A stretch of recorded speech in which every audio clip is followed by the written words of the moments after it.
This is Faculty Focus from Fairleigh Dickinson University.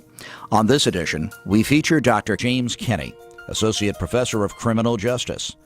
Dr. Kenny has more than 20 years of experience in U.S. government investigations, profiling, and violence prevention. His expertise includes how to recognize potential violence in schools and how to prevent it. It goes back to that whole idea of looking at violence as a process. Too often we look at it as an event, something that just happens. What I've been trying to get people to do is look at it as a whole process of interrelated events that happen well before the victimization. And there's a whole series of things that need to come together. It's like building a bomb, is that, if you keep the explosive secure in a nice controlled room, nothing's going to happen. But once you start taking the explosive out of the room, start adding pieces like a cap and a fuse, things start to come together.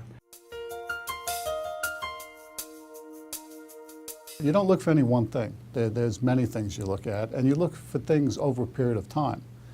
The getting a gun is like a key variable there, but it's recently securing a gun, as what happened down at Virginia Tech.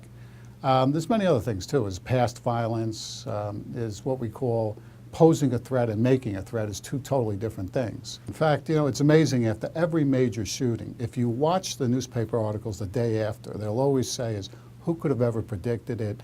Everybody's surprised. And then day 2, 3, and 4, all of a sudden, after doing a little investigation, they find is, people are saying, I knew who it was once I heard on the news. We assumed that this was going to happen. We thought it'd be soon. We were surprised people didn't do anything about it. Quite often, many of these school shooters and these occupational shooters, they believe what they're doing is just from their perspective. In fact, it's one of the key things that in my classes, what I try to get students to do is you'll never be good at this stuff until you begin to look at violence and crime from the perspective of the criminal. Threat assessment teams and risk assessment teams have become important.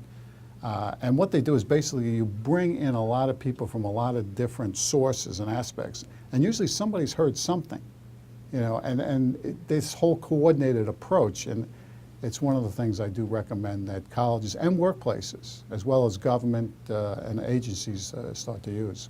Let's not wait for the violence to be upon us. Let's do the things ahead of time. Probably one of the greatest predictors of victimization is past victimization. In fact, we have a project that we're working with the New Jersey Crime Victims Law Center. And it really gets at that aspect, is that we've got to help teach people there's a reason why they've been victimized. In fact, we try to get this whole notion about random and senseless violence. There's always some sense, there's a reason for it. It may not make sense to us. Most crime and most violence is not random. Criminals choose their targets for a certain reason.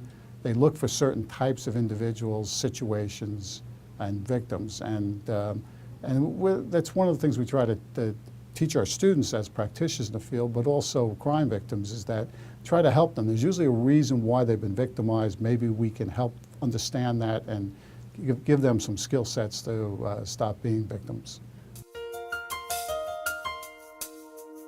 Simple things like being alert, being prepared.